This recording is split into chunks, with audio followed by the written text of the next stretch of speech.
Nakita mo bang nasan ako? Nasa kulungan ako. Nakakulong ako nung wala akong kasalanan. Clarissa, kailangan kita.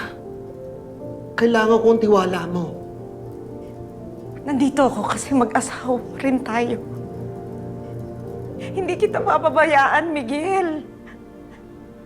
Pero yung pagkatiwalaan, hindi ko na yata kaya. Alam mo, may mga bagay-bagay na akala ko hindi mo magagawa sa akin. Pero yung pagtaksilan ako, kayang-kaya mo eh. Alam mo, sa totoo lang, hindi ko nakilala yung taong pinakasalan ko. Ay, kung ganon, huwag ka nang babalik dito. Hindi ko kailangan ng awa mo.